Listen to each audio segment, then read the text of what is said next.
The Force is old and full of shadows. The funeral plain of Naboo stretched wide under a bruised twilight sky.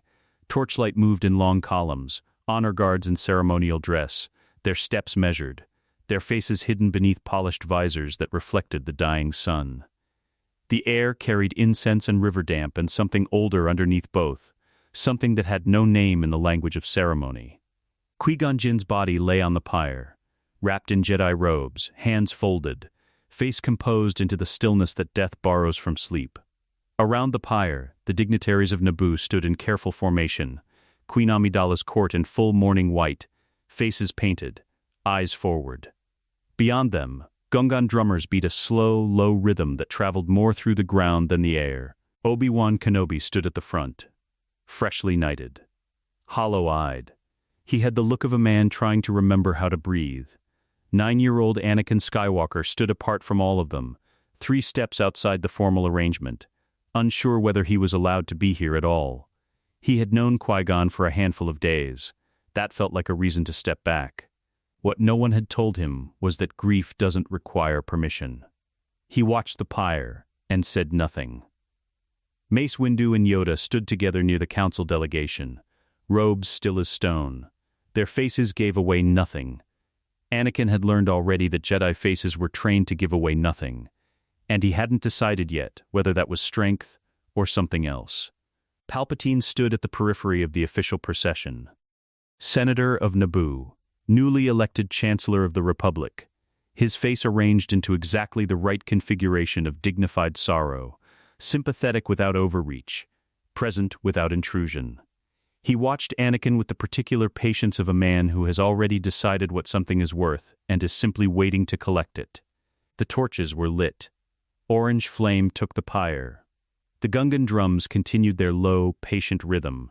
Smoke rose clean and straight in the still evening air, and for a moment, it was exactly what a funeral is supposed to be.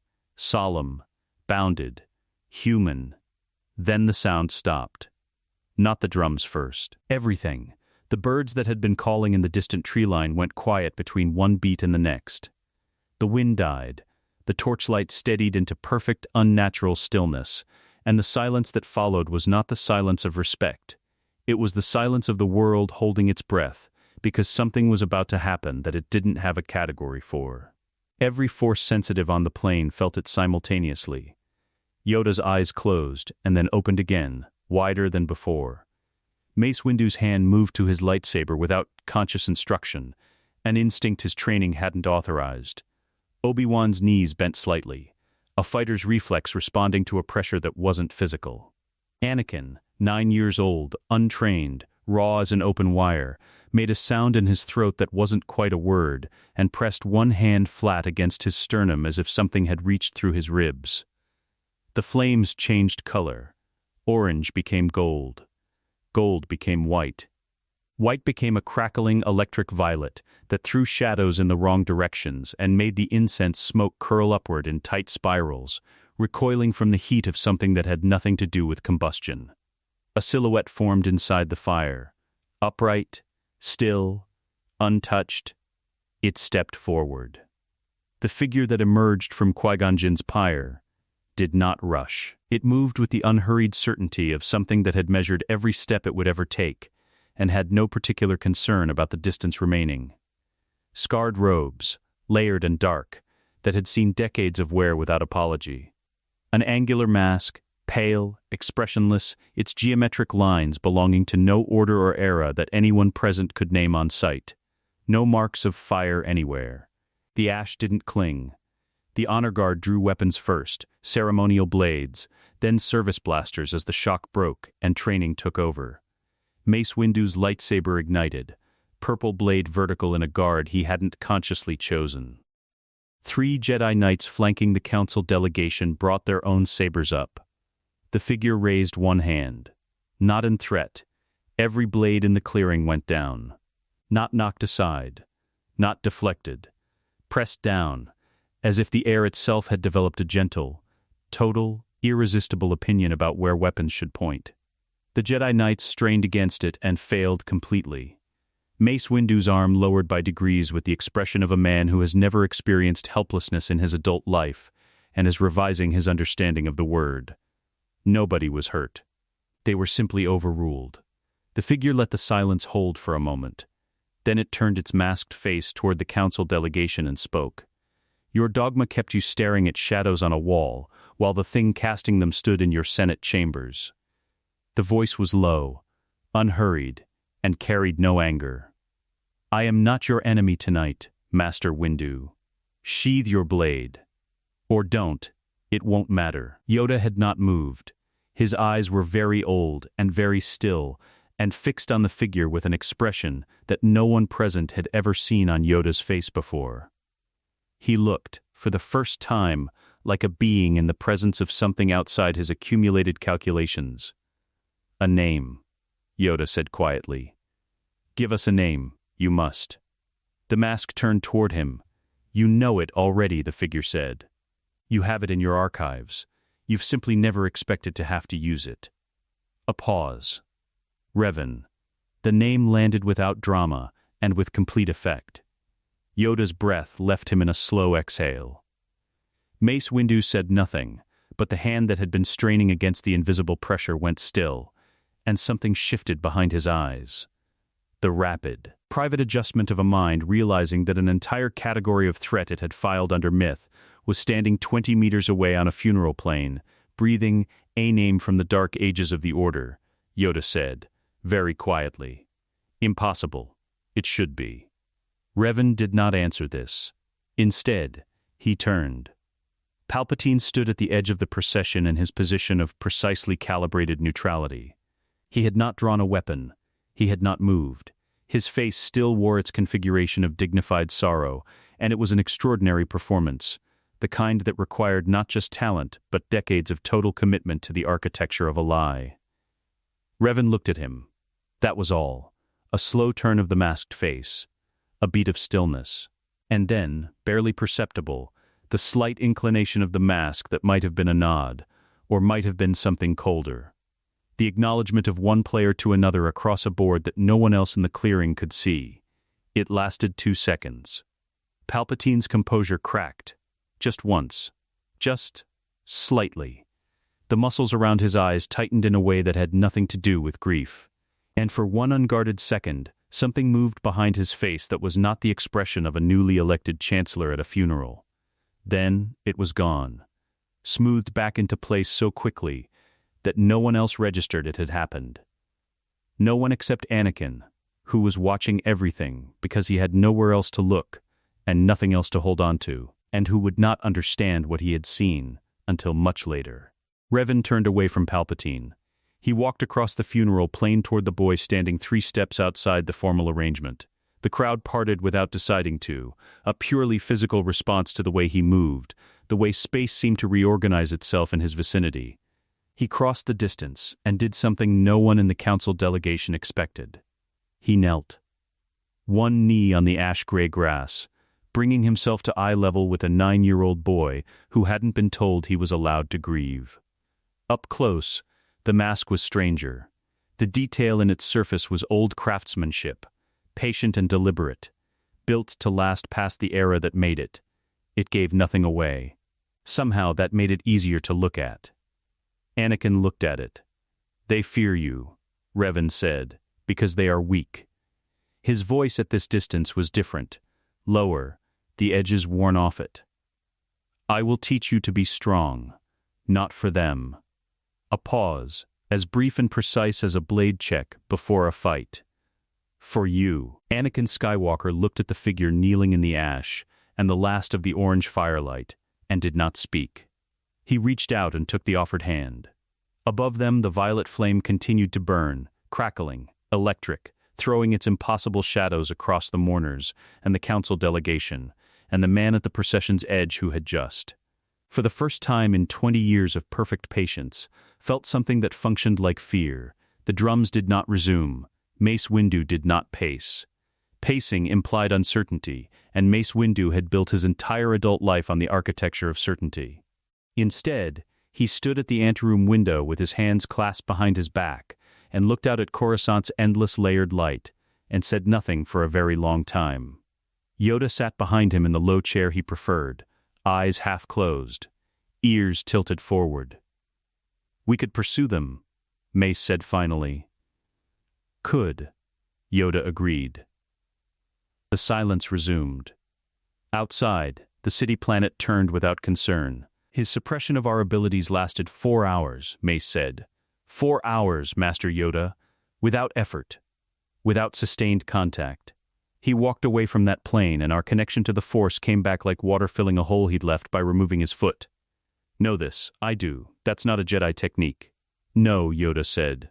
"Nor Sith. Something older." Mace turned from the window. His expression was the controlled version of something much less controlled underneath. "We can't let a child be trained outside the Order's oversight by a being we have no framework for. We can't simply observe." Yoda opened his eyes fully. They were very calm and very tired, and had seen enough of the Order's certainties become liabilities that he no longer confused the two. "And yet," he said, "observe, we will." 3 levels below that conversation and 4 hours earlier, in a subterranean comm bay that Palpatine's office maintained off the public infrastructure grid, a hologram burned blue above a receiver pad. Palpatine spoke to it softly. "Patience," he said. "This changes the timeline. It does not end it." A pause. Whatever the hologram said in response, it did not change his expression. "I said patience," he repeated. He closed the channel, stood alone in the blue-lit room for a moment, his robes very still. Then he walked back upstairs to be a chancellor. The freighter was old enough that its transponder code read as a registry class the Republic had officially retired 60 years ago, which meant it pinged no customs flags, generated no arrival logs, and existed, as far as the galactic infrastructure was concerned, somewhere between ghost and rumor. Revan knew which databases still checked for those codes. He knew because he had helped write the original registry system during the Old Republic's expansion era. And there were advantages to being the oldest conscious being in a civilization that had forgotten its own archaeology. Anakin sat on a cargo crate in the hold and watched him work the nav console with the focused attention of a boy who had spent his entire life learning everything he could about every machine he encountered, because knowledge was the only currency Tatooine had never been able to take from him. "Where are we going?" Anakin asked. "Tatooine, a beat of stillness. The kind that meant something." "My mother is still there," Anakin said. "Yes." Anakin looked at the back of the mask and processed this. He was 9 years old and had already developed the habit of testing whether adults meant what they said or meant something adjacent to what they said that would reveal itself later as different. He had found, growing up, that most adults meant the adjacent thing. "Are you a good guy or a bad guy?" he asked. Revan didn't turn from the console. "Wrong question. What's the right question? Ask me what I'm trying to accomplish." A brief pause in the keystrokes. "Then ask me what I'm willing to do to accomplish it." The answers to those 2 questions will tell you more than a side ever could. Anakin thought about this with the unperformed seriousness of a child who had never been given much reason to be unserious. "Okay," he said. "What are you trying to accomplish?" "Right now," Revan said, "I'm trying to get your mother off Tatooine." Anakin didn't say anything else for a while. He didn't need to.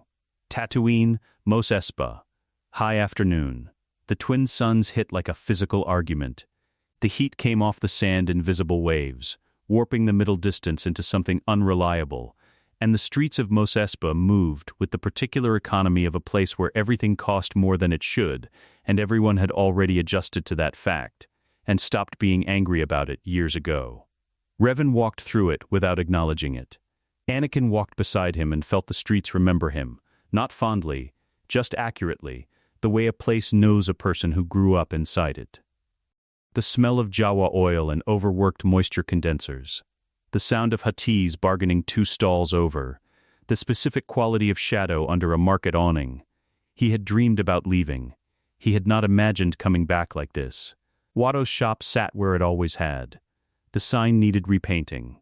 Through the open front, the cluttered inventory of salvaged parts and podracer components rose in familiar towers. Watto himself hovered behind the front counter, wings a low buzz, haggling with a customer over a motivator coupling. He looked up when they entered. His expression moved through surprise, confusion, and mercantile calculation in rapid sequence, before landing on a bluster that was mostly reflex. "Ani, what is this? You come back with..." His eyes found the mask, the robes, the particular quality of stillness that Revan carried everywhere. The bluster recalibrated. "Who is this? What do you want?" Revan moved past him without breaking stride. "I'm not here to buy anything," he said. Watto sputtered. Nobody walked past Watto in his own shop. He began a sentence about property rights and Republic law, and stopped when he registered that Revan had already crossed the shop floor and pushed through the back partition into the workshop. Shmi Skywalker looked up from the condenser relay she'd been recalibrating. She was lean and careful-looking, with the particular economy of movement that came from a life in which wasted motion was a luxury. Her eyes moved from the masked figure to the boy behind him, and the relay hit the floor. "Ani, Mom," there were no excess words. Anakin crossed the workshop and she pulled him in with both arms and held on. And neither of them said anything for a moment, because neither of them had ever had the chance to practice what you said when the thing you'd stopped letting yourself hope for happened. Revan did not watch this. He crossed to Shumi's workbench, examined the scarring on her left forearm where the chip sat, a standard Tatooine slave transmitter, subcutaneous, sitting 3 millimeters below the skin over the radial nerve.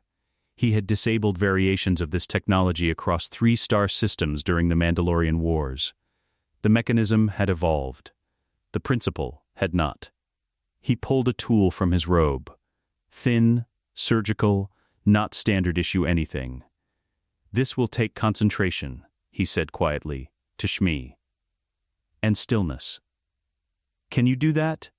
She looked at him over Anakin's head, a long look, the kind that was actually an assessment.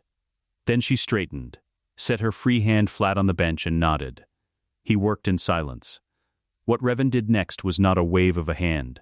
It was precise and slow, and required the kind of force sensitivity that operated at a scale most practitioners never bothered to develop. A telekinetic touch so fine it could locate a detonator core the size of a thumbnail without contacting the surrounding tissue. He had learned this technique from Sith alchemical texts on Malachor that described it in the context of cruelty. He was using it in the context of the opposite. The dark side had built the knife. Today, it would only cut chains. 3 minutes. The detonator core came free. Revan held it up briefly, a component barely visible at the end of the tool, and set it on the bench, inert and small, and no longer a sentence. Shmi breathed out. They both heard the commotion at the front of the shop before Watto's voice reached them. A different quality of noise, organized and deliberate. The particular sound of people arriving with a purpose that wasn't commerce. 4 of them. Hutt crest insignia on their armor, the kind worn by enforcement contractors who operated outside Republic interference by operating inside Hutt territory where the Republic pretended not to look. One had a scanner reading the shop's manifest. The others had weapons already out. Reclamation order, the lead contractor announced to the shop at large. All registered property to be secured pending transfer. Revan stepped out from the workshop into the shop floor. The lead contractor looked at him. "Step aside. Hutt contracted reclamation supersedes." "Walk away," Revan said. "I will only offer this once." The contractor looked at his colleagues. A calculation ran behind his eyes that was not complicated. Then he raised his weapon. It was over very quickly. Not loudly. Not with cruelty or theater. Revan moved through the space between them with an efficiency that had nothing to prove to anyone, and what remained, 30 seconds later, was 4 contractors on the floor of Watto's shop, in various states of unconscious. A Toydarian hovering motionless against the far wall with his wings barely functioning, and the particular quality of silence that follows something that moved too fast to fully track. Anakin stood in the workshop doorway. He had seen violence before. Tatooine dealt in it practically. What he had not seen was this. Power applied at exactly the scale the situation required. And then stopped. Complete, clean, without residue. He watched his mother stand in the afternoon light coming through the shop's back ventilation slat. Free, breathing. The detonator gone and the contractors gone, and the twin suns coming through exactly as they always had, impartial and enormous. Something settled in Anakin Skywalker's chest that had been braced against itself since he was old enough to understand what the chip in his mother's arm meant. He understood power differently now. Not the power to dominate, not the power that Tatooine had always shown him, the power of the Hutts, which was the power to make the world small for everyone else so it could feel large for them. This was the other kind. The kind he hadn't known had a name. Power to end suffering. Decisively, without asking anyone's permission, he filed that understanding away in the place where 9-year-olds file the things that will shape everything. Outside, the twin suns continued their slow, indifferent descent toward the horizon. Shmi Skywalker breathed free air. The planet had no entry in any active Republic navigation chart. That was intentional. Lehan had been scrubbed from galactic cartography during the chaos following the Starforge's destruction, and the handful of beings who had known precisely where to find it had died, defected, or in one case returned from the dead and preferred the privacy. From orbit, it looked like a wound healing over. Jungle had reclaimed what war, and the Rakata had scarred, pushing green through broken stone with the patient indifference of things that measure time in centuries. The ancient Rakata ruins rose above the canopy in places, angular, massive, architecturally alien, but the jungle had softened their edges and colonized their foundations, and from a distance, in the right light. They looked almost like natural formations. Almost, the freighter descended through low cloud into a clearing Revan had apparently selected with the casual precision of a man revisiting a home he had never needed to mark on a map. Shmi stood at the viewport and said nothing for a long moment. "This is where we're staying?" she asked. "For now," Revan said. She looked at the ruins, the tree line, the total absence of anything resembling a settlement. Then she looked at Anakin, who was already at the landing ramp with the expression of a boy whose mind had sprinted ahead of his body and arrived at excitement before the rest of him caught up. "There's a structure to the northeast," Revan said. "Habitable, I've provisioned it."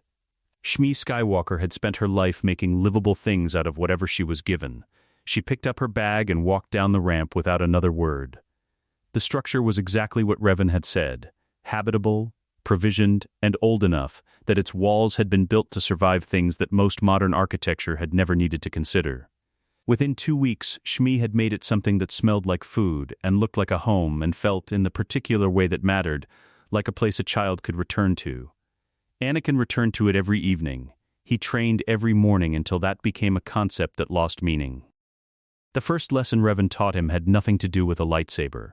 He sat Anakin cross-legged on the stone floor of the largest intact ruin and told him to be afraid. Anakin frowned. "Of what?" "Pick something," Revan said. "Whatever's closest." What was closest, for Anakin Skywalker, was not a difficult question. The answer had been closest for as long as he could remember. The specific fear that lived in the space between what he could do and what he hadn't been able to do yet. His mother's face through a shop window as he left. The chip in her arm. The understanding. At 5 years old, that love was not the same thing as safety, and he didn't have enough power to make them the same thing. He sat with it. It rose in him the way it always had. Hot and pressurized, and looking for an edge to push against. The Force moved with it, amplified it, gave it a scale that a 9-year-old's body wasn't designed to contain. The stone floor cracked in a 6-inch radius around him. Revan said nothing. The pressure built. Anakin's jaw tightened and his hands pressed flat against the stone, and the crack widened, and somewhere in the ruin's upper structure, a loose block shifted. "Now," Revan said, "direct it." "At what?" "At the truth of it. Not away from it. Through it." Anakin didn't understand. The Force didn't care whether he understood. It moved where the fear moved, which was outward, uncontrolled. The way water moves when a vessel breaks rather than when a vessel pours. The block fell from the upper ruin. Revan caught it telekinetically without looking. "Again," he said. "Same fear. This time you're not trying to stop it. You're trying to understand what it wants." "It doesn't want anything," Anakin said through his teeth. "It's just... it wants the thing you're afraid of losing to be safe," Revan said. "That's all fear ever is. A misdirected version of something that loved first. He set the block down gently beside them. So direct it back toward that. Not toward the loss. Toward the love underneath the loss. Anakin tried.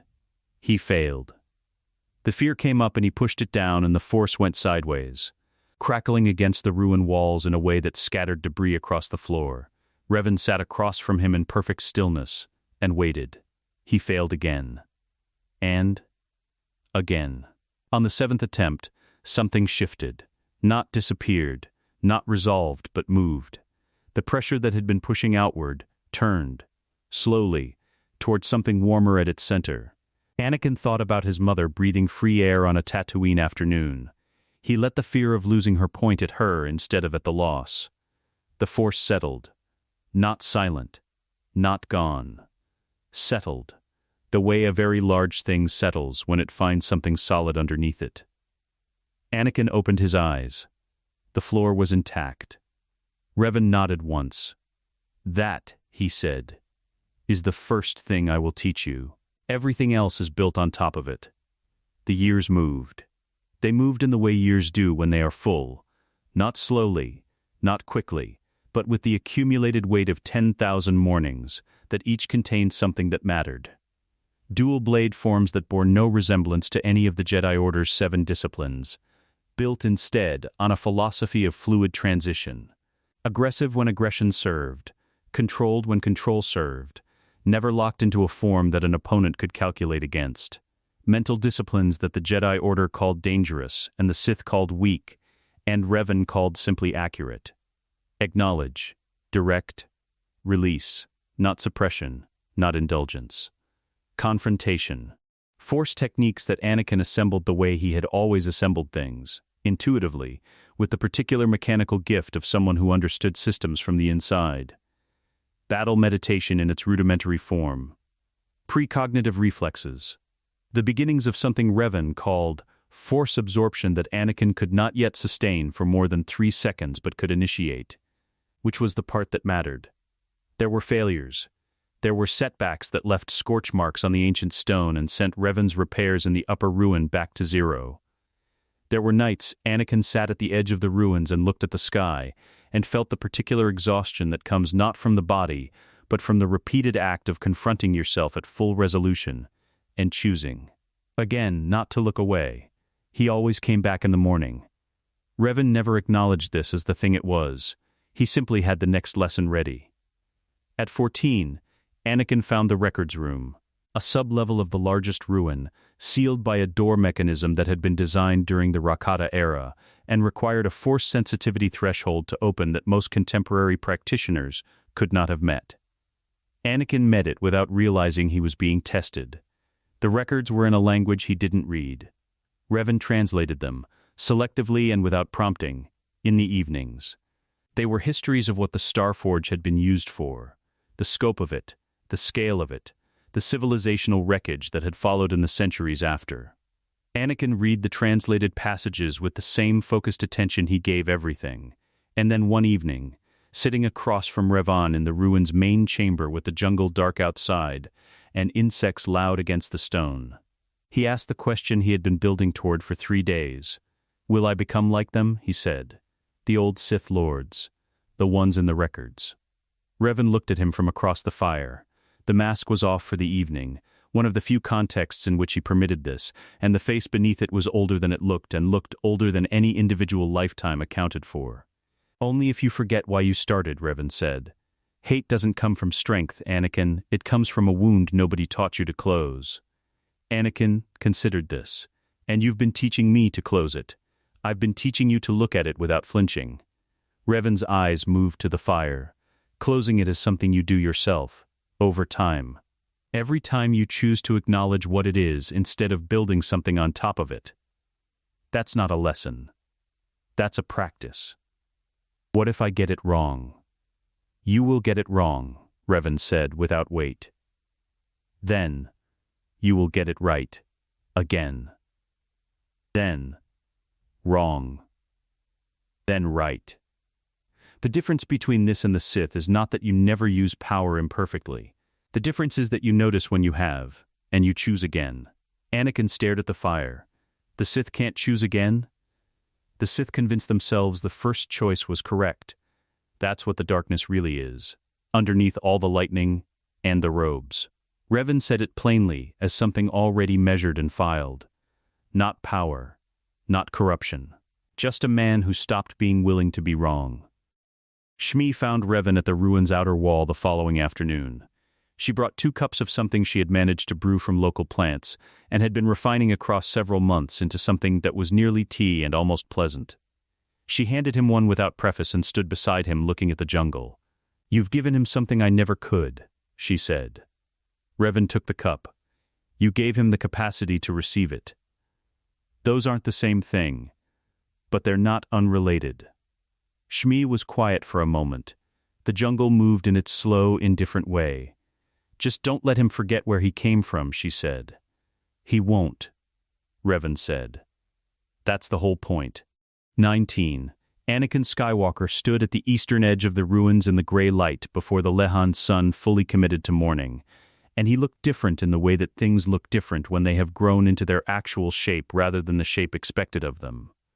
Taller, steadier, the restless, coiled energy of the boy on Tatooine had not disappeared. It had refined. The way ore refines, losing nothing of its original intensity and gaining a form that could hold it. At his hips, 2 lightsabers, built by his own hand over 3 weeks in the ruins' lower workshop. In the obsessive, silent way he had always built things, feeling for the crystal's resonance rather than following a diagram. Blue, purple, the colors sat beside each other with the same logic as everything else Revan had taught him. Neither one asked for permission to exist. He looked up at the sky, at the stars still visible in the pre-dawn dark, at the galaxy sitting out there in its ordinary enormous complexity, full of things that were about to require his attention. He was ready. Revan stood behind him and said nothing. He had said, across 10 years, precisely everything that needed saying. 10 years. The boy remembered his own name. The office sat at a height that made the city look manageable. That was the point of it. Palpatine had chosen this particular suite within the executive building's upper tier, not for the view, but for what the view did to visitors. The way standing above Coruscant's endless sprawl made problems feel solvable, made the man behind the desk feel like someone who operated at the scale of the thing below. Heads of state had signed legislation in this room with the unconscious conviction that the altitude conferred authority. Palpatine understood architecture the way he understood most tools. Completely. And from the inside. He stood at the window now, hands clasped at the small of his back, and watched a trade delegation's shuttle cross the mid-distance in a perfectly straight line toward the Senate district. His aide had informed him 40 minutes ago that Revan and his apprentice had landed at a private dock in the lower senatorial quarter. No customs declaration. No arrival manifest. The dock's logging system had developed a fault at the precise moment of their arrival and corrected itself 20 minutes after their departure. He had not asked which system fault. He already knew there was no system fault. "They'll come to me," he had told his aide. "Make the office available." They came. The turbolift opened, and Revan walked into the antechamber with the particular quality of presence that had been making rooms rearrange themselves around him for a very long time. Anakin followed 2 steps behind, not deferential, not subordinate, but measured in the way of someone who has learned that entering a space before you understand it is a form of imprecision. Palpatine's protocol droid showed them through. The Chancellor rose from behind his desk with the smooth warmth of a man who had been practicing warmth since before either of them was born. His robes were deep red today. His face was composed into the particular configuration of intellectual curiosity that suggested he had been looking forward to this meeting for its own sake, which was the most dangerous lie in the room. "Master Revan," he said, "at last. The galaxy has been full of rumors, and I find I prefer the source." "Chancellor," Revan said. Palpatine's eyes moved to Anakin. They stayed there for precisely the right amount of time, interested, avuncular, not too long. And this must be young Skywalker. A warmth in the voice that was perfectly calibrated. "I have heard remarkable things. Most of them are probably accurate," Anakin said. Palpatine smiled. "Please, sit." They sat. Palpatine resumed his position behind the desk with the unhurried ease of a man on his own ground. An aide stood near the door, a young human woman with a datapad, present enough to be witnessed and peripheral enough to be forgotten. A protocol droid attended in the corner. The room was not private. That, too, was chosen. "I'll confess a personal interest," Palpatine began, settling into the register of philosophical exchange the way someone settles into a coat they have worn for years. The Jedi Order has served the Republic for 1,000 generations. And yet, and I say this as someone who holds the Order in the highest regard, there is a rigidity to their doctrine that I find myself wondering about. A resistance to re-examination. "That's a generous way to say it," Revan said. "You would say it less generously?"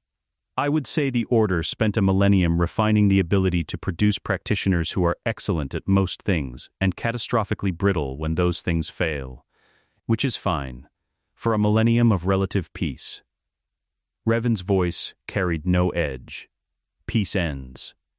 Palpatine nodded with the expression of a man encountering a perspective that confirms what he already thought. "Some say the Order's greatest flaw is fear of change. Would you agree, Master Revan?" "I'd say the Jedi's greatest flaw is thinking change only moves in one direction." Revan's eyes, visible above the mask's lower edge, did not move from Palpatine's face. "You'd know something about that, Chancellor." A beat. Palpatine smiled. A fascinating perspective. He leaned forward slightly. "I've always believed that true order requires a certain willingness to see the galaxy as it is, rather than as our institutions have told us it should be. The Republic is not perfect. I say this as its elected servant. But its imperfections are correctable, if the right minds are willing to engage with them honestly." He was very good. Revan acknowledged this, privately, with something that was not quite admiration, but recognized craftsmanship. The philosophical framing was genuine enough that a less informed listener would engage with it as philosophy.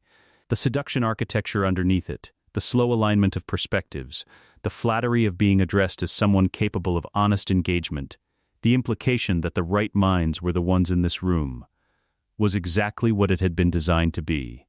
Patient, nearly invisible. He had built versions of this same structure himself, decades ago, across 7 systems. Palpatine was still speaking, something about order and stability and the limits of consensus governance, and Revan listened with the surface of his attention and used what was underneath it for something else. He opened his Force sense. Not broadly, not the sweeping perception he had used on the funeral plane. Something narrower and deeper, a single extended thread, reaching across the desk and into the man behind it with the careful precision of a probe rather than a net. What he found was not a surprise. It was still, briefly, extraordinary. A plan does not usually have a shape. This one did. It had the shape of something that had been built piece by piece over decades with the kind of patience that does not get impatient. And what Revan read in the space of 4 seconds of light conversation about the nature of democratic governance was the complete architecture of it. The war, manufactured and controlled from both ends simultaneously.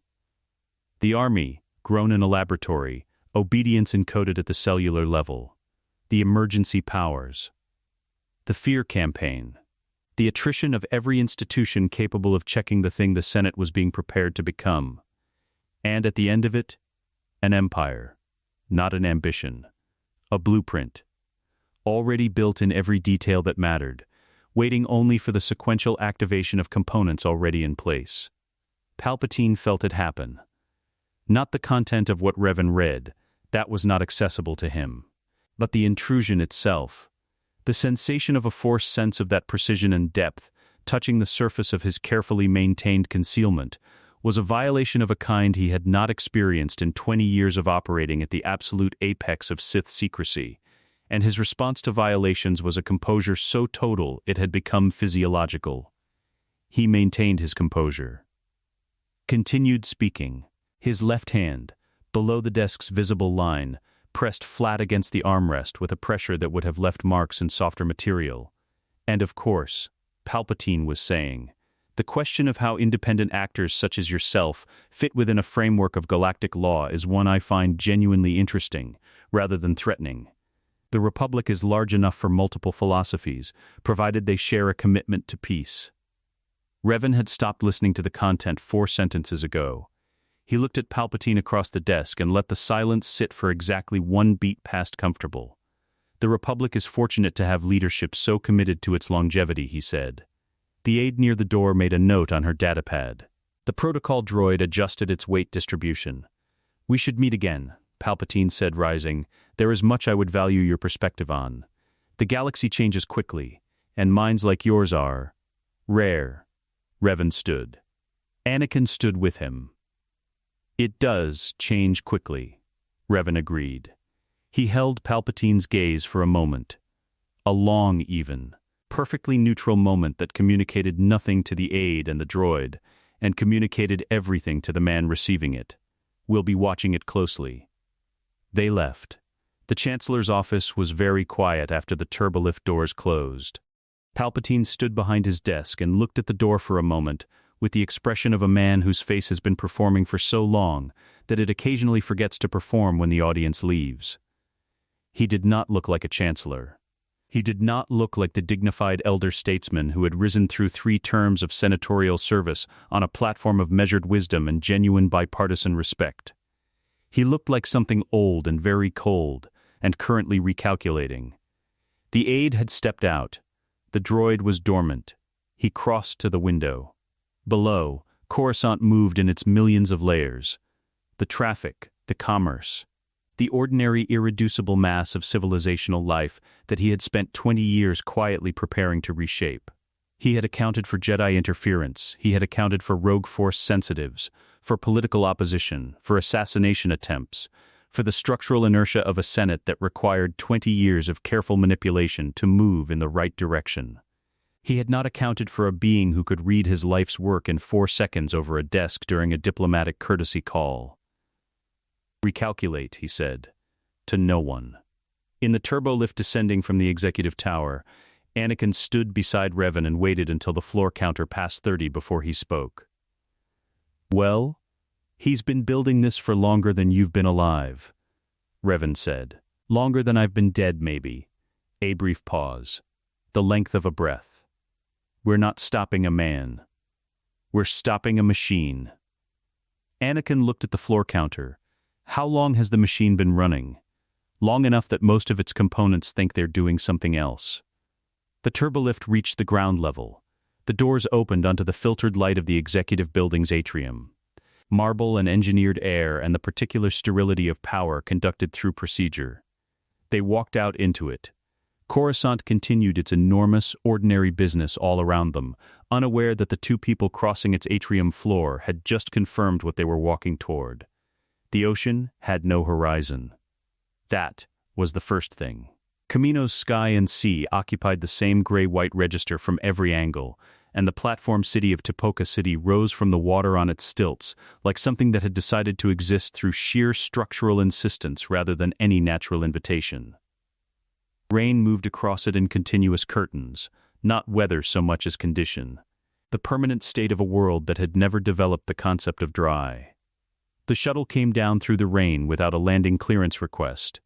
The Kaminoans at the receiving dock exchanged a look that communicated, in the particular economy of a species that communicated primarily through implication, that this was irregular, and that irregular things on Kamino tended to originate with clients whose contracts made confrontation inadvisable.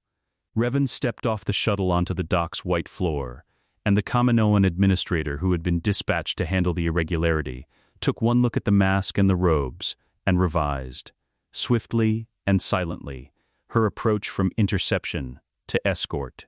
Anakin followed, and behind him, nothing. The shuttle's ramp closed and the craft simply waited in the rain with the patience of machines that had no opinion about what they were asked to do. We weren't informed of a visit, the administrator said. Her name was Tan Wei, and she had the particular composure of a being who managed very large and very classified operations for very powerful clients, and had developed across decades a professional serenity about things that would have disturbed a less experienced administrator. No, Revan agreed. You weren't. He walked past her toward the facility's interior corridor. Tanwi stood at the dock entrance for a moment, processing, Then she followed, because the alternative was a confrontation she had not been authorized to have with someone she had not been informed was coming, and the operational calculus on that scenario was unfavorable. The cloning halls were enormous and cold and lit in the blue-white spectrum of systems designed for function rather than comfort. The tanks rose in columns of 12 from floor to ceiling, and in each tank a form floated in suspension fluid with the perfect, neutral physiognomy of someone who had been identical to someone else since the moment of their creation.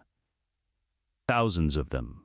Anakin had seen battle droids in warehouses, the Separatist response to the Republic's military gap, mass-produced and identically blank. This was the same logic, applied to living tissue. He walked through the hall and felt something move in his chest that was not quite the fear shape Revan had been teaching him to identify and direct. It was closer to recognition. He knew what it was to be an asset with a category instead of a name. They're bred for the war, he said. They're bred for a specific outcome of the war, Revan said. There's a distinction. The chips. Revan stopped walking. He stood between two columns of tanks and looked up at the forms suspended in them. And for a moment, his stillness had a quality in it that was neither tactical nor instructional. He had seen this before. Not precisely this, not the Republic's version, not the clone methodology, but the principle of it. A population of beings prepared to become an instrument at a signal. He had built an instrument like this once. The Starforge had not required chips. The chips, he confirmed. Taunwi had been managing the political dimensions of Kamino's contract with the Republic for 11 years, and had developed across those 11 years a highly refined sense of which conversations were going to become problems, regardless of how carefully she navigated them. This conversation had that quality. The behavioral modification architecture, Revan said, in the clinical meeting room she had shown them to, is not a defense mechanism. The inhibitor chips, she said carefully, are a standard feature of the growth acceleration protocol. Rapid growth clones require behavioral stabilization. They require obedience stabilization, Anakin said. He had the chip schematic on the room's display. He had found the relevant Kaminoan technical database 3 minutes after being given access to the facility's general network, which was 3 minutes longer than it had needed to take. He pointed to a sub-architecture in the lower register of the schematic. This isn't behavioral stabilization. It's a command reception module tied to a specific order sequence. That's not the same thing. He looked at the schematic the way he had always looked at machines, from the inside, finding the logic of it before engaging with the purpose. This isn't a defense mechanism, he said. This is a leash. Taunwi said nothing. Who authored the command sequence? Revan asked. A long pause. The rain against the facility's exterior was very loud. The order architecture was provided by the original client, she said. We implemented the technical specifications. We were not informed of the specific applications. Revan looked at her for a moment. She held the look with professional composure and the particular expression of someone who had suspected something for years and had made a career of not asking about it. No, he said. I don't imagine you were. The room they commandeered for the work was a secondary medical bay, clean, quiet, equipped with the kind of precision instrumentation that Kaminoan biological engineering required, and that Anakin found, upon examination, adaptable to a purpose its designers had not anticipated. He worked the schematic for 6 hours. Revan sat across from him during this time and did not assist with the technical architecture, because the technical architecture was Anakin's domain, and had been since the age of 9, and intervening in someone's domain when they were doing it correctly was a form of imprecision. Instead, he provided the other half. The chip exploits the clone's adrenal obedience pathway, Revan said. It's not purely mechanical. There's a force-adjacent conditioning layer underneath the hardware. The original designer understood that a being with enough fear and enough loyalty conditioning would activate on the signal before the chip even needed to fire. So the chip is the backup, Anakin said, without looking up from the schematic. The conditioning is the primary weapon. The chip is the guarantee. Anakin traced the command architecture back through 3 nested systems to a root protocol that had been written in a cipher that shared structural DA with nothing in the current Republic coding library and everything in a Sith encryption methodology that had been considered lost for 800 years. He showed Revan the route. Revan looked at it for 4 seconds. Sidious wrote this himself, he said. Can you break the conditioning layer? I can neutralize it at the force level. You break the hardware. Revan looked at the schematic. Together it's permanent. Either one alone, they'd find a workaround. Anakin nodded. He pulled up the countercode architecture and began. I've built a few of those myself, Revan said, in another life. I know exactly what this one's designed to do. A pause. And I know exactly how to break it. The work took 9 hours total. At the end of it, what they had was not a patch or a workaround, but a fundamental rewrite. A counter-conditioning protocol and a hardware neutralization sequence that could be administered in 2 stages. The first through the facility's existing growth tank network for undeployed clones, the second requiring individual treatment for units already in the field. They ran the facility network sequence at hour 10. Commander Fex had a scar above his left eyebrow from a training accident at age 4 that no other clone in his unit shared. And he had spent his entire operational life being faintly aware that this made him, in some technical sense, distinguishable. He had never been certain whether that was supposed to matter. He was standing inspection in the facility's deployment corridor when the headache stopped. Not a headache he had known he had.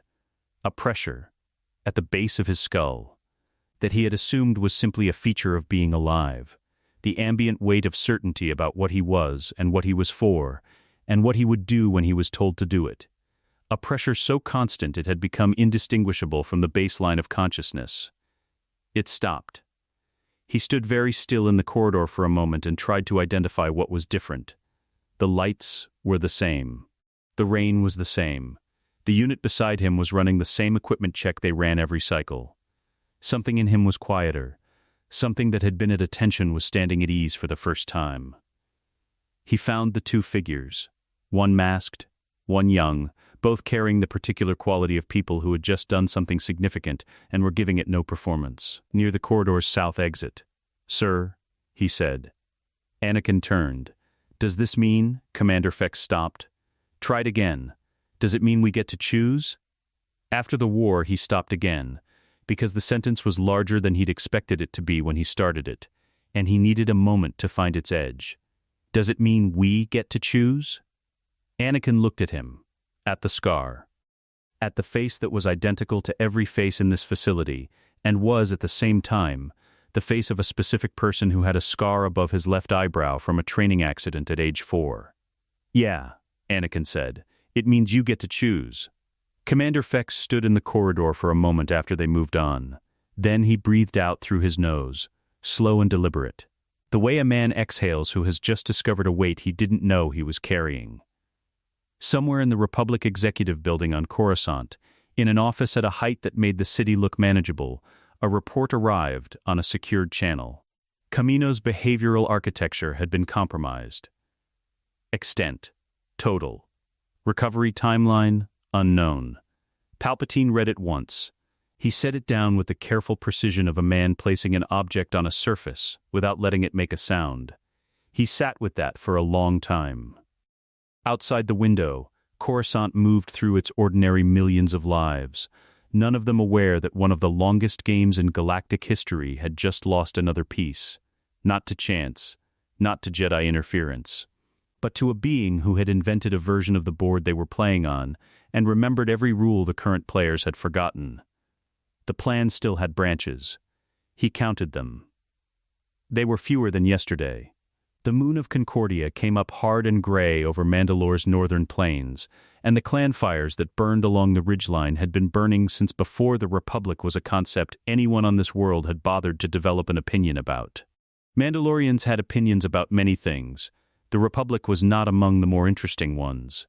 The shuttle came down in a flat clearing between 2 clan encampments, and the warriors who scrambled to the perimeter with weapons raised found, upon arrival, that the shuttle had already landed, and its occupants had already stepped out and were standing in the open with no cover and no apparent concern about the weapons pointed at them, which was either extreme confidence or extreme stupidity, and Mandalorians had a finely developed ability to distinguish between the two.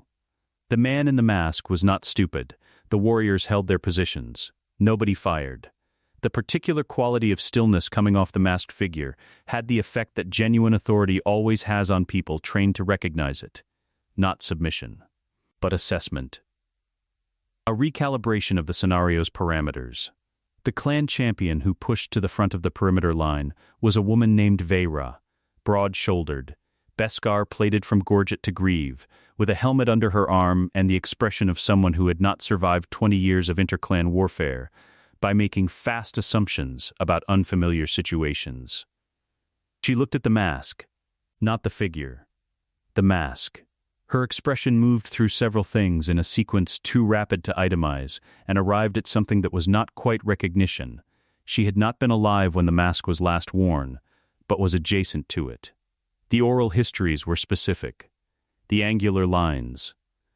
The pale finish. The geometry that belonged to no Mandalorian clan, and no Republic standard, and no separatist design house. The mask of the revanchist, she said. Her voice was level and carried absolutely nothing except the fact that she was someone who said things as they were. I did not think I would live to see it worn by a living man again. Most people don't expect to see things they thought were finished, Revan said. That's not a problem with the things. That's a problem with the expectation. Veyra looked at him for a long moment. Then she looked at Anakin, who stood 2 paces to Revan's right with dual sabers at his hips, and the particular quality of someone who had been trained for a decade by the man wearing the mask, and had arrived at a place where that was simply a fact about him rather than an impressive credential. "Your fighter," she said. "My apprentice," Revan said. "There's a distinction." The clan fires were cedar adjacent, and the smoke moved north on a wind that tasted of iron ore from the ridgeline deposits, and the meeting that took place around the largest fire was not the kind of meeting that had agendas or protocol droids or any furniture beyond stone outcroppings that happened to be flat. 7 clan representatives. Veyra at the head of them, not by appointment, but by the unspoken consensus of people who recognized that she was the one most likely to hear a difficult thing and respond to it accurately. Revan spoke plainly, which was the only language Mandalorian leadership had ever found useful from outsiders. "The war is manufactured," he said. Both sides. The Republic's army was bred in a laboratory with obedience encoded in their biology. The Separatist command structure is controlled by a single Sith operative who also controls the Republic's executive leadership. You are being invited to participate in a conflict whose outcome has already been decided by someone who is not on either side of it. The fire moved. Nobody spoke immediately, which was not discomfort but processing. "Evidence," said one of the clan representatives, a man named Dorval with a prosthetic left forearm and the skeptical precision of someone who had been lied to by the Republic before and had decided to make a methodology out of not repeating the experience. Anakin pulled a holoprojector from his kit and set it on the flat stone between the fire and the clan representatives. The chip schematics came up first. The command architecture, the root cipher, the force-adjacent conditioning layer. Then the Camino documentation. Then a cross-reference timeline matching the Sith encryption signatures in the clone inhibitor code against known Sith operational patterns from Republic archive fragments that Revan had, with complete calm, simply accessed from the Jedi archive during a 3-hour visit to Coruscant that the Order's librarians were still trying to find a notation for in their records. Dorval leaned forward, studied the schematics with the attention of a man who understood military engineering, and found what he was looking at credible and deeply unpleasant. "Who built this?" he asked. "The Chancellor of the Republic," Revan said. A silence that was not disbelief but the specific quiet of people recalibrating around a piece of information that was worse than they had already suspected, and that they had already suspected was bad. "What do you want from us?" Veyra asked. "Nothing you haven't already decided to do," Revan said. "You've been keeping your civilian settlements off the war grid since the first engagement. You've been refusing Republic conscription requests and separatist material contracts simultaneously. You've already made a choice about what this war is. I'm here to tell you that choice is correct, and to propose a framework for it." He leaned forward, and the firelight found the mask's angles and made the geometry of it shift. "I'm not here to make you choose a side in someone else's war," he said. "I'm here to end the part of it that isn't really a war at all, just a slaughter with better lighting." Veyra looked at him for a long moment. And this framework. A third faction. No Republic insignia. No separatist alignment. Mandate. Civilian protection only. In contested systems where both sides are treating population centers as operational externalities, you provide ground and air capability. The de-chipped clone units we've already begun coordinating with provide infantry. My apprentice and I provide strategic clarity. Strategic clarity, Dorval said, with the tone of a man examining an unfamiliar tool. We know where the war is going, Anakin said. We know which engagements are real and which ones are designed to produce specific outcomes for someone watching from Coruscant. That information shapes every operation we run. You won't be fighting blind. Dorval looked at the holoprojector, at the schematics, at the timeline. You're asking us to trust that your intelligence is accurate, he said. I'm asking you to trust that it's more accurate than anything else you have access to, Anakin said. Which it is. Because the person who designed the war is the person we've been studying since before it started. Veyra proposed the trial. This was expected. Mandalorian culture had a long and functional tradition of resolving questions of credibility through direct physical engagement. Not from an absence of sophistication, but from the understanding that a person's body under pressure reveals things that their words under pressure conceal. The clan champion, Veyra herself, which was not the expected choice and was therefore precisely the right one, would engage Anakin in a non-lethal bout. No armor restrictions. Full contact. First submission or first incapacitation. The combat circle was 30 feet of packed earth between the encampments, marked at the perimeter by torches. The clan representatives arranged themselves at the edge. Revan stood slightly apart, which was the correct spatial decision for someone whose presence in a combat circle would compromise the assessment's validity. Veyra was fast, and she was technical, and she was genuinely committed, which were three qualities that, in combination, had ended most fights before they developed into anything complicated. She came in with a controlled aggression that was the best kind. Not emotional, but deliberate. A pressure campaign designed to find the limit of her opponent's adaptability within the first 30 seconds. She found, in the first 30 seconds, that Anakin did not have the kind of limit she was looking for. The dual sabers were off. This was a physical bout, not a weapon demonstration, and what Anakin fought with instead was the thing that 10 years of Revan's training had built underneath the saber forms and the force techniques. The ability to be in a situation completely. Not to manage it from outside or respond to it from a defensive position, but to inhabit it, to feel where force was being generated before it arrived, and to be somewhere slightly different when it did, and then to apply returned force at exactly the measure the situation called for without excess and without restraint. Veyra was excellent. He was something she didn't have a category for. At 4 minutes and 20 seconds she found herself with her right arm controlled behind her, her balance compromised, and a clear path to the ground that she could not interrupt. She was not pinned. She could continue. She took 3 seconds to make an accurate assessment of the scenario's parameters and tapped twice on the forearm holding her. Anakin released immediately. She straightened, rolled her shoulder, looked at him with the expression of someone updating an internal file. "You don't fight like a Jedi," she said. "No," he agreed. "You don't fight like a Sith either." "No." She looked at him for a moment. "You don't have to trust the Republic," he said. "Just trust that I'll be standing between you and anyone who isn't." Veyra looked at the torches, at the clan representatives, at the masked figure standing slightly apart from the circle. "The Vanguard," she said. Not a question. "The Vanguard," Revan confirmed. The name moved through the encampments that night the way names do when they are the right shape for what they describe, quickly and without resistance.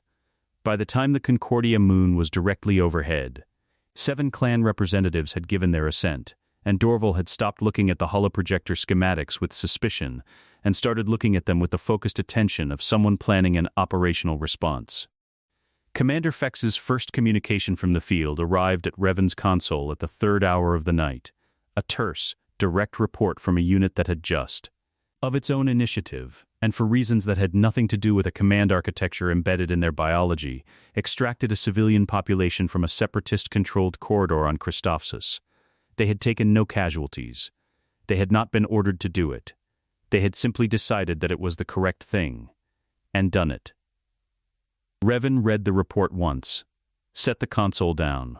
In the distance, the clan fires burned along the ridgeline the way they had burned since before anyone in the current republic had been born, and the wind came off the iron ore deposits in the north, with the smell of cold metal and old stone, and something that had decided to persist regardless of what history recommended.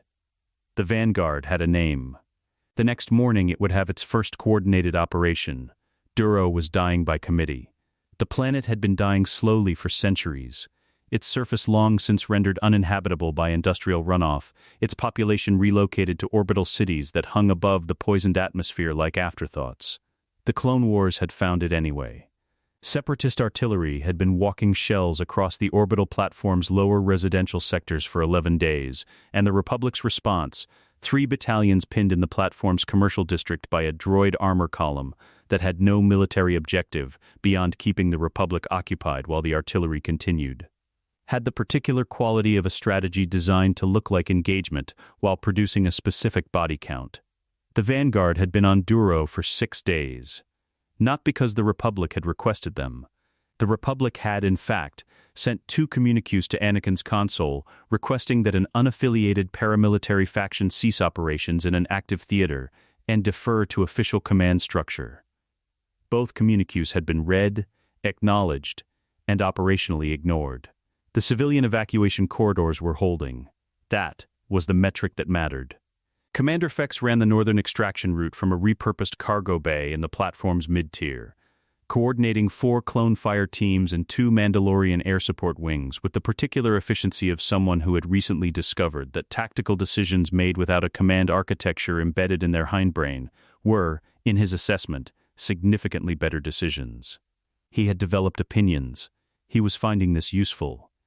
Anakin moved through the combat zone in the platform's southern sector and did not use a speeder, because a speeder committed you to a vector, and the southern sector's geometry had been changing every 40 minutes as the droid column repositioned. He moved on foot and let the Force tell him where the next repositioning was going before it happened. Count Dooku arrived on the 3rd day of the Vanguard's operation.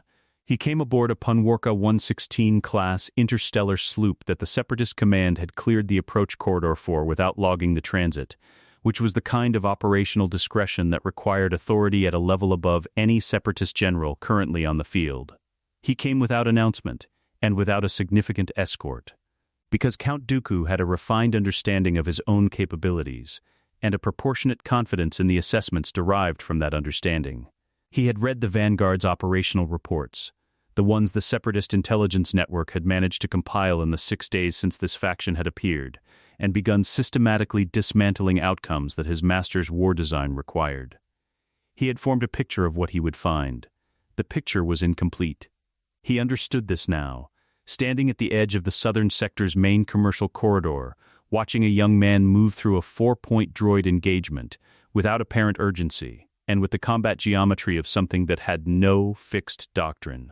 Fluid between forms in a way that Makashi's rigid elegance had no clean response to. Because Makashi was designed for opponents whose style could be identified and exploited, and this style shifted underneath identification. He activated his lightsaber. The red blade cast long shadows across the corridor's fractured transparasteel flooring. Anakin stopped. Turned, he didn't reach for his sabers immediately. He stood in the corridor and looked at Dooku across 20 meters of combat wreckage, overturned cargo carriers, the remains of 2 destroyer droids, a ceiling section that had come down at an angle and now served as the corridor's most prominent terrain feature, with the particular quality of attention that came from someone who had been told, in considerable detail, exactly what this moment was likely to contain. "You fight like no Jedi I have trained against," Dooku said. He kept his voice at the register of professional assessment rather than provocation. He was, at his core, a connoisseur, and what he had just observed merited acknowledgement. "Who taught you this?" "Someone who stopped asking permission to be strong," Anakin said. "A long time before you were born." Dooku considered this. "Revan," he said. "Not a question. Does that change anything for you?" "It contextualizes a great deal." Dooku brought his blade to the guard position, Makashi's opening, precise and unhurried, the stance of a man who had ended more duels than most practitioners had entered. It doesn't change the outcome I've been sent to produce. The two sabers at Anakin's hips came up simultaneously. Blue and purple, igniting in the same motion, the sound of them overlapping into a chord that the corridor's damaged acoustics bounced back strange and layered. Dooku moved first. Makashi was the second form for a reason. It had been developed specifically to defeat the sweeping, bilateral aggression that multiple sabers invited. The counter-rotation that found the gap between two blades when they committed to their respective lines. The point work that threaded between a dual wielder's natural defensive blind spots. Against a conventional dual wielder, Dooku's Makashi would have begun identifying those gaps in the first 3 exchanges, and been exploiting them systematically by the 6th. Anakin was not a conventional dual wielder. The first exchange lasted 4 seconds and produced no clean contact on either side, which was itself the information. Dooku's point thrust to the center line, the textbook Makashi opener against a bilateral guard, met a guard that had simply ceased to be there and been replaced, without apparent transition, by an angled deflection that used Dooku's own force commitment to redirect rather than block. Not a Jedi deflection, not a Sith deflection, something older and less categorizable. Dooku adjusted. He compressed his footwork, reduced his commitment to each line, began operating at the range where Makashi's precision had the advantage over dual blade width. This worked for 2 exchanges, and then stopped working because Anakin's range management adjusted beneath the adjustment, not in response to it, but slightly ahead of it, as if the response had been anticipated before the adjustment was fully committed. Precognitive reflexes. Dooku recognized this. He had heard the theory of it in old texts. He had not encountered it in practice, because the practitioners capable of it were not the kind of people who engaged in saber duels. He changed targets, not Anakin's blades. His footing, the corridor's debris field, which Dooku's positional awareness had been mapping since his arrival, and which offered 3 points of compromised surface within Anakin's probable retreat vectors. A sharp cut to Anakin's left forced a step back, and the step back landed on a section of ceiling panel that had no solid floor beneath it. Anakin's foot went through it 6 inches. Dooku's follow-through was immediate and technically immaculate. Anakin dropped his left blade, caught Dooku's wrist with his now empty left hand, and used the depth of the hole his foot was in as a pivot point. The follow-through became a throw. Dooku hit the cargo carrier at the corridor's left wall with controlled force. He had the body awareness to manage the impact, and managed it, but he was horizontal when he had expected to be vertical, and the 2 meters of separation that created was not nothing. He came back to his feet, looked at the young man across the corridor who had just improvised a counter from a position of compromised footing using a technique that Dooku was fairly certain did not exist in any formal catalog. "You restrain yourself," Dooku said. He had noticed this. 3 moments in the previous exchange where Anakin's committed line could have converted to a killing blow, and had not. Jedi conditioning? Strategic preference, Anakin said. "You're worth more to me breathing." Dooku raised an eyebrow. Indeed, he reached for the Force and pulled, a directed telekinetic strike at Anakin's chest. Full commitment. The kind that ended engagements with practitioners who couldn't absorb or redirect it. Anakin absorbed it. Not completely. Not cleanly. The impact moved him back 4 steps, and the wall behind him took a portion of the force through his shoulders. But the technique existed in him. 3 seconds, Revan had said, was the current limit, and 3 seconds was exactly how long the absorption held before he let the remaining force bleed out through his feet, into the platform's deck. He was still standing. Dooku looked at him with the expression of a man whose professional worldview has just encountered a peer review it had not anticipated. "Sit down, Count," Anakin said. The blue saber came to Dooku's throat in a motion that was neither fast nor slow, but simply present. There, then present, with no sense of the intervening distance.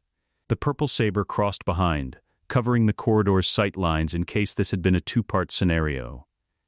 It had not been a 2-part scenario. Dooku looked at the blade at his throat for a long moment. He was not afraid, not precisely, but he was in the presence of something his calibration had not accounted for. And he was, at his core, intelligent enough to know when his calibration had failed. He lowered his blade to the deck. Revan was in the northern sector when it finished, coordinating the Mandalorian air wings through the artillery problem via the distributed battle sense that was less communication and more a shared spatial awareness of the field's geometry. He felt the duel's resolution through that same sense before any comms report reached him. Clean, decisive, nobody dead.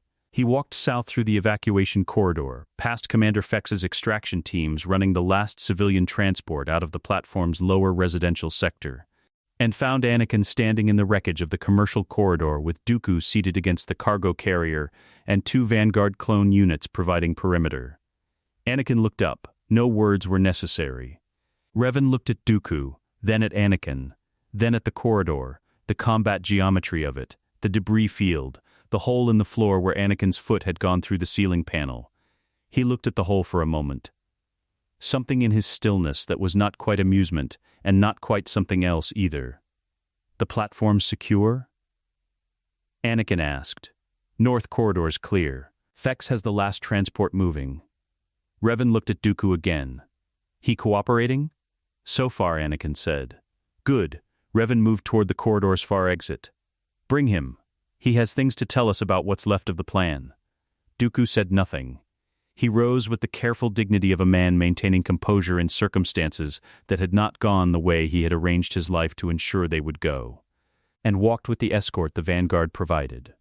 Behind them, the Duro orbital platform's artillery problem had ended 20 minutes ago.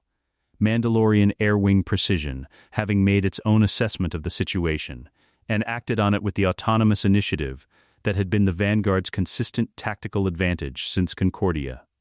The civilian evacuation corridors held, the metric that mattered. The report arrived at the 3rd hour of the Coruscant night. Not through official channels, not through the Senate Intelligence Committee's secured relay, or the Chancellor's public correspondence network, or any of the 17-layered communication systems that Palpatine maintained for the management of a republic at war.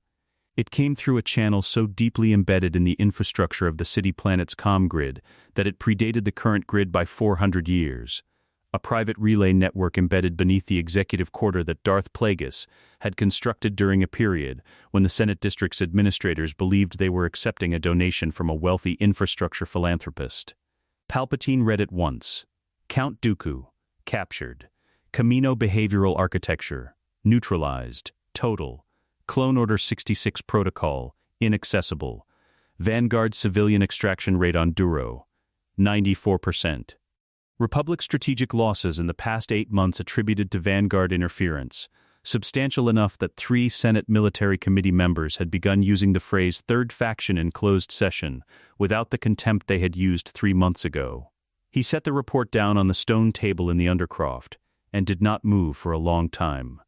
The Undercroft was 3 levels below the executive building's foundation, Old Coruscant, the layer that the current city had built itself on top of and forgotten. The stone here was not Republic-era stone. It predated the Republic. Palpatine had found it during his 2nd year in the Senate, had spent 4 months ensuring that its access points existed in no building schematic currently on file anywhere, and had used it since as the one room in the galaxy where the Chancellor of the Republic could be Darth Sidious without the performance of transition. No robes of state here, no careful warmth, no diplomatic architecture of any kind. He stood in the room that knew what he was, and let the mask come down. 20 years. Not a poetic approximation, a literal accounting. 20 years of patience so total it had become a form of identity, the long game run with such consistency that the game itself had become indistinguishable from the man playing it. He had not made an impulsive decision in 2 decades. He had not needed to. Every variable had been modeled. Every contingency had a contingency. The rule of two's historical failure mode was the master's arrogance and the apprentice's ambition operating on the same board simultaneously. Sidious had solved this by becoming both master and architect simultaneously. By building the endgame into the infrastructure of the civilization rather than into the capabilities of any individual Sith. The plan would have survived his death. That was the point of it. It would not survive Revan. He sat with this understanding the way he had trained himself to sit with all understanding, without flinching from it, without diminishing it, without constructing a more comfortable version of it that he could substitute for the accurate one. The clarity of a Sith, applied to his own situation. The man was not a Jedi. Jedi were opponents whose doctrine Sidious had spent his life studying and systematically defeating. Their attachment to consensus, their institutional deference, their pathological inability to act decisively before certainty arrived. He had a counter for every Jedi response to every scenario, because the Jedi's range of responses was bounded by what the Jedi were. Revan was not bounded. He had walked out of Qui-Gon Jinn's funeral pyre, and in the 7 years since had dismantled Order 66, extracted Dooku from the planned structure, built a third faction military capable of protecting civilian populations that Sidious's casualty projections required, and done all of it without once doing anything that the Senate or the Jedi Order could officially censure. No laws broken, no treaties violated, no political surface for Sidious to push against. The most dangerous opponent he had ever faced was a man who kept removing the levers Sidious needed to push. He stood and walked to the Undercroft's far wall. The texts were old here. Older than the Undercroft, technically, Sith manuscripts transferred to protected casings and stored in niches cut into the pre-Republic stone. The collected alchemical and metaphysical research of a lineage that stretched back through Plagueis, through Tenebris, through generations of dark knowledge compounding on itself like interest. Palpatine had read all of them. He had read some of them multiple times, extracting layers of meaning that only became accessible once his power level reached the comprehension threshold the texts required. There was one he had read once, set it down, decided, with the clarity of a planner who understood that some tools were one-time instruments, that it existed as a last resort and not before. He took it down from the niche now. The ritual inside it was not elegant. It was not the refined Sith technique that Sidious had spent his life perfecting, the precision manipulation, the long patient cultivation of power through mastery rather than consumption. It was older than precision. It was the kind of power the earliest Sith had used before the rule of two, before the philosophical refinement that separated mastery from mere hunger, the kind of power that treated the living force not as a current to navigate, but as a resource to extract. A forcible drawing of life energy from the environment at scale. Coruscant's environment was a city-planet of 1 trillion inhabitants. The mathematics of it were not complicated. What the ritual would produce was not a Sith Lord in control of amplified power. He understood this, looking at the text with the honesty he applied to all accurate assessments. What it would produce was a single event of force magnitude, sufficient to kill or incapacitate the being who had made every other option unavailable. And then, very shortly afterward, whatever the ritual left behind where Darth Sidious had been. This was not a plan with a favorable personal outcome. He returned the manuscript to the table and stood over it for a long time. The alternative was the managed decline of every remaining branch, Dooku in Vanguard custody and talking, the clone army's obedience architecture dismantled, the civilian protection operations steadily eroding the fear campaign that the war's design required, the Senate's momentum toward emergency powers slowing as the war's casualties failed to reach the projected levels that made emergency powers feel necessary. Without the casualties, without the fear, without the escalating chaos that made a strong central authority feel like relief rather than seizure, the plan did not reach its destination. It simply stopped, somewhere in the middle of its own architecture, a machine whose components had been quietly removed while it was running. He looked at the manuscript. 20 years. He had built something magnificent. He could acknowledge this, in the room that knew what he was, without false modesty and without vanity. He had built the most sophisticated political and military manipulation in galactic history, and he had built it alone, without institutional support, without the safety net of an actual Sith empire behind him. Through pure patience and pure intelligence, and the willingness to inhabit a role for so long that the role had become, in every way that the galaxy could observe the man. It deserved a better ending than this. The Force, characteristically, had no opinion about what things deserved. 20 years, he said to the old stone, unmade in one. He looked at the manuscript.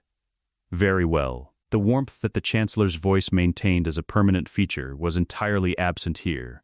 What was left was something cold and precise and very old. If I cannot outthink you, Ghost, I will outgrow you. The ritual began at the 5th hour. Not in the Undercroft. The Undercroft was containment and concealment, not amplification.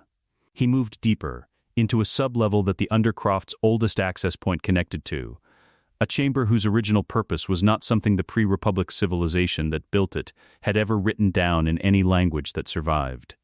The stone here had markings that were not language, and not decoration. He prepared for 3 hours. Then he began. What started was not loud. It was the opposite of loud, a frequency below hearing, below the threshold of physical sensation, that moved through Coruscant's crust and into the force connection of every living being within a certain radius. Not enough to kill, at this stage. Enough to draw. A slow, deep, planetary-scale exhalation of life energy moving in the wrong direction. Coruscant's ambient noise did not change. The traffic continued. The Senate District's lights remained on. The billions of ordinary lives that constituted the city planet's population continued their billions of ordinary activities without registering that something was moving through them in the dark. The Force felt it. On a Mandalorian transport currently in hyperspace between Duro and Coruscant, Anakin came awake from a dead sleep with both hands already searching for his sabers. He sat in the dark of the transport's crew quarters and felt the wrongness of it. Not a threat with a location, or an enemy with a shape, but something that moved through the Force the way a contaminant moves through water, distributed and sourceless, and deeply fundamentally wrong. He was on his feet and moving toward the cockpit before the sensation fully resolved into words. The words, when they arrived, were simple. Coruscant, in the transport's forward cabin, Revan stood at the viewport with his hands at his sides and looked at the hyperspace tunnel with the expression of a man who has just had a suspicion confirmed that he had hoped would remain a suspicion. He heard Anakin step in the corridor. "I know," he said, before Anakin reached the doorway. "What is he doing? He's not trying to win anymore." Revan's voice had the flatness of accurate assessment delivered without the luxury of time for anything else. He'd rather burn the table than lose gracefully. He moved to the nav console. "This is it," he said. "Whatever he's doing, we need to be there." The transport's proximity alarm to the hyperspace endpoint was 40 minutes out. Revan moved the endpoint. They broke from hyperspace 11 minutes later into Coruscant's orbital lane, and below them, the city planet blazed with its usual trillion lights, and somewhere underneath all of that light, in a chamber older than the civilization that had built its city on top of it, something was drawing breath from the living in a direction that the living had never consented to. The ships angled down. The tremors started at street level. Not structural failure. The engineers who monitored Coruscant's platform integrity would spend 3 hours looking for a cause, before concluding that their instruments were malfunctioning. Because what they were measuring was not the planet's infrastructure, but the planet's force connection bleeding in a direction it was not designed to bleed. The tremors moved through durasteel and permacrete in the compounded weight of 1 trillion lives worth of civilization, and they felt wrong in the specific way that things feel wrong when the wrongness is occurring at a level below the physical. Emergency services received 17,000 calls in the first hour. Nobody could describe what they were calling about. Obi-Wan Kenobi had been on Coruscant for 6 weeks. Not officially on assignment. Officially, he was between deployments, which was the Jedi Order's current administrative description for the growing category of masters, who had become difficult to assign because their operational assessments had begun diverging from Council consensus in ways that the Council found inconvenient to formally address. He had filed 3 reports in 14 months suggesting that the war's casualty patterns did not reflect the tactical decisions being made on the ground. All 3 had been received, acknowledged, and filed in a directory that generated no follow-up actions. He had stopped filing reports. He had started watching instead. The tremor hit his quarters in the temple's residential wing at the 5th hour, and he was awake before it finished, not because of the physical sensation, but because of what moved underneath it in the Force. He had felt many things in the Force across 20 years of Jedi service. He had not felt anything like this. It was the Force consuming itself. He was dressed and moving before the thought fully formed, and he was 3 levels below the temple's ground floor, accessing a speeder bay before he acknowledged, with the clarity of a man who had spent 6 weeks watching something he didn't yet have full confirmation on, that he knew exactly where he was going, and exactly why. His comlink signaled as the speeder lifted. Anakin's frequency. I know, Obi-Wan said, before the channel fully opened. I'm already moving. A brief silence on the other end that contained, in its particular quality, something between relief and the specific emotion of a student who has discovered that a teacher he respects had arrived at the same conclusion by a different path. Sub-level access, Anakin said. Executive Building's East Foundation. There's a door that isn't on the building schematics. Revan will have it open. How long? 8 minutes. Obi-Wan pushed the speeder to its rated maximum and then passed it. The door was open. Revan stood beside it in the East Foundation's maintenance corridor with the quality of someone who had been waiting for exactly as long as was necessary, and would have waited longer without changing his posture. He looked at Obi-Wan when he arrived and said nothing for a moment, the specific silence of a being taking an accurate measure. Kenobi, he said. I should have come to you sooner, Obi-Wan said. I should have seen this years ago. You saw it, Revan said. You didn't have the context to trust what you saw. That's not the same failure. He turned toward the descending corridor. It is now. They went down. The sub-level chamber was wrong in every sensory register simultaneously. The sound was wrong. Not silence, but a frequency below hearing that registered as pressure behind the eyes, a sustained infrasound that the stone walls amplified rather than absorbed. The light was wrong. Coruscant's ambient glow, which penetrated even its deepest sublevels through fiber architecture and secondary systems, had been replaced by something that was not darkness, but was not light either, a visual static that made distances unreliable. The air was wrong, tasting of ozone and something older than ozone, something that had no atmospheric origin.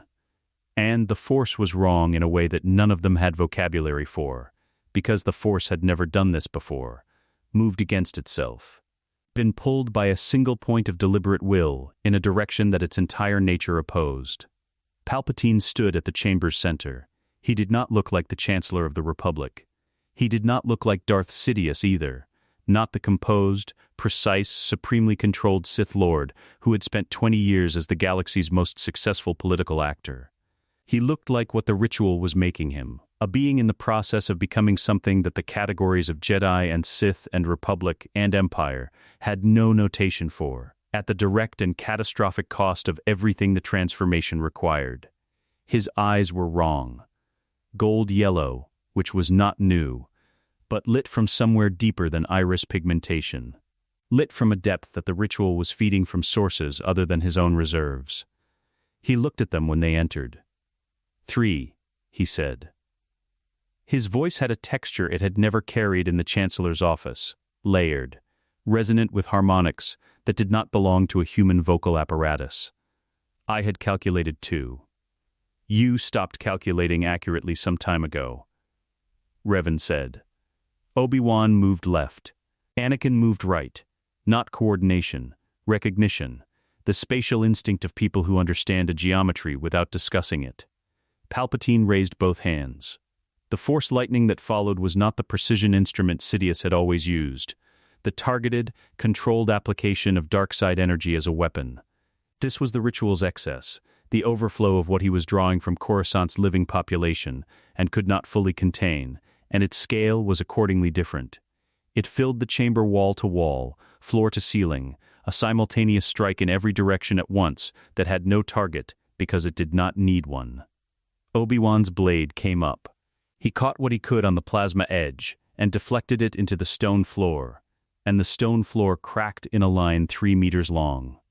He held. Anakin absorbed. 3 seconds, the limit Revan had named, the limit he had been training against for years, the limit he had extended through repetition and focused discipline to something closer to 5.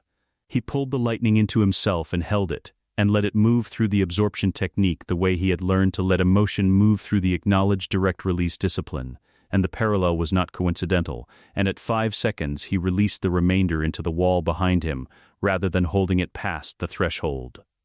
The wall cracked. He was still standing. Revan walked forward. Through it. The lightning moved over him and through him, and the Tudamini's technique he employed was not the concentration Anakin needed for absorption. It was the effortless version, the one that existed at a level of mastery where the method had become physiological rather than deliberate, where the body simply did not permit the energy to find purchase. He walked through Palpatine's excess force as a man walks through heavy rain, aware of it, unaffected by it. Continuing, Palpatine's expression changed. Not fear. The recognition of a variable that remained outside his models regardless of how many times he encountered it. "You cannot beat me with restraint," he said. The harmonics in his voice had increased. The ritual was still running. Still drawing. Coruscant's floors still trembling with the slow hemorrhage of life energy moving in the wrong direction. "I am beyond. I'm not trying to beat you," Revan said. He had reached the middle distance of the chamber. His voice had the same quality it had carried on a Naboo funeral plane 7 years ago. Unhurried. Total. Belonging to something that had measured the distance and found it not particularly significant. "I already have. This is just cleanup." He reached out with both hands. The ritual stopped. Not a dramatic severance, a precise one. Revan found the force mechanism underneath the drawing technique. The specific thread of dark side manipulation that was connecting Palpatine's intent to Coruscant's living population, and cut it with the accuracy of the telekinetic precision he had used on a slave chip in a Tatooine workshop 7 years ago. The same skill. A different chain. The infrasound stopped. The visual static cleared. The tremors running through Coruscant's platform subsided over 30 seconds, the planet's force connection returning to its natural flow the way a river returns to its course after a blockage is removed. Palpatine's eyes lost their depth. He was still powerful, still Darth Sidious, still the product of decades of dark side cultivation that placed him at the apex of contemporary Sith capability. But the ritual's amplification was gone, and without it, he was standing in a chamber with Revan, and the accurate assessment of that scenario had not changed since the funeral plane. He knew this. He turned to Anakin. The last move on a board with no winning branches. Not a tactical decision, but an instinct. The oldest Sith instinct. Reaching for the wound that had always been there. The one that had defined the man across an entire timeline that Palpatine could not know about, and had nonetheless aimed at with perfect precision. "I could have given you the power," he said, "to never lose anyone again." Anakin looked at him. The chamber was quiet now. Obi-Wan held the left flank, blade still active, waiting. Revan stood in the chamber center and did not move. And his stillness had the quality it always had when he was deliberately stepping back. Not absence, but space, deliberately created. Because the next thing that happened was not his to do. Anakin lowered one saber. Not in hesitation. In the specific movement of a person who doesn't need both hands for something they've already decided. "I already have everyone I need," he said. "That's the part you never understood." The blue blade came through clean and certain and entirely, without the darkness that Palpatine had spent 20 years cultivating the conditions to produce. No rage in it. No fear. No grief weaponized past the point of recognition. Just clarity. The decision made. Palpatine fell. The chamber held its silence for a long moment afterward. The silence of a room in which something that had been running for a very long time had finally, completely, stopped. Anakin stood in it and felt the Force settle around the moment the way the Force settles around things that are correct. Not triumphant, not relieved, but aligned. He had expected to feel more. What he felt instead was quieter than that, and cleaner, and his. Obi-Wan deactivated his blade. He stood in the chamber and looked at nothing in particular for a moment, and then he looked at Anakin and at Revan, and the expression on his face was the specific expression of a man who has spent years watching something from a distance and has finally arrived at it in person and found it was exactly what it appeared to be. "I should have trusted what I saw," he said. "You're here now," Anakin said. Above them, through the compounded layers of pre-Republic stone and Republic permacrete and the city planet's infrastructure, Coruscant continued its trillion ordinary lives, continued and breathed, and did not know what had just stopped in a chamber below its foundation, and did not need to. The violet light that had been crackling through Revan's hands during the ritual severance faded slowly, the same electric quality it had carried above a Naboo funeral pyre 7 years ago, the same three-stage movement from active to quiet to gone. The Senate convened an emergency session at the second hour of morning. This was unprecedented in procedure, and entirely predictable in fact. A chancellor found dead in a sub-level chamber that did not appear on any building schematic. A Clone Wars whose strategic architecture was unraveling in real time as separatist command structures lost their invisible coordination. A Jedi Order whose leadership was being asked to explain, in front of a full Senate gallery, how the man they had served for 20 years had been, in every meaningful sense, the war's architect rather than its servant. Yoda sat before the assembled senators and did not perform composure. He simply had it, the composure of a being who had lived long enough to know that the most honest response to having been profoundly wrong was not self-flagellation and not defense, but the clear-eyed acknowledgement that recalibration was now the only useful direction. "Wrong I was," he said into the chamber's immense acoustic space. His voice carried without effort. "To fear what I did not understand. To see the mask before the man. To measure a being by the categories available to me rather than by what stood before me." A pause that was not theatrical. "This, the boy has taught this old fool." Mace Windu sat beside him and said nothing. His silence had a different quality than Yoda's, the silence of a man who had built an identity on the precision of his judgment and was currently taking accurate stock of where that judgment had failed. It was not comfortable. He made no effort to make it appear comfortable. In the gallery, the assembled senators absorbed this with the particular quality of attention that very large bodies give to very unexpected honesty. Nobody applauded. It wasn't that kind of moment. The formal offer arrived 3 days later. A council session, smaller than the emergency convening, held in the temple's primary chamber with the Coruscant morning coming through the high windows in long diagonals of gold.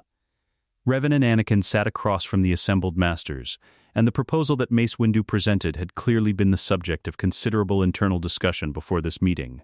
Given the careful precision with which he delivered it, and the notable absence of his usual hard-edged qualification, they were being asked to lead, to take the Jedi Order's reconstruction into their hands, to be, in the formal institutional sense, what they had already demonstrated they were in practice. Revan listened to the full proposal without interruption. Then he said, "No, not unkindly, not with the dismissiveness of someone refusing a lesser offer, with the considered certainty of someone who had thought about this exact question across 10 years of deliberate preparation and had arrived at an answer that was not going to be revised by the flattery of being asked. You don't need a new king," he said. "You need to remember you never needed one in the first place." He looked at the assembled masters, at Yoda's patient eyes, at Mace's recalibrating expression, at the younger masters who had entered this room expecting negotiation and were receiving something they hadn't prepared for. An institution that requires the right individual at its center to function correctly is not a healthy institution. It's a dependency. Rebuild the doctrine. Fix the thing that let one man stand in your Senate chambers for 20 years undetected. That work doesn't require me. It requires you. Anakin, beside him, had not needed to confer about this.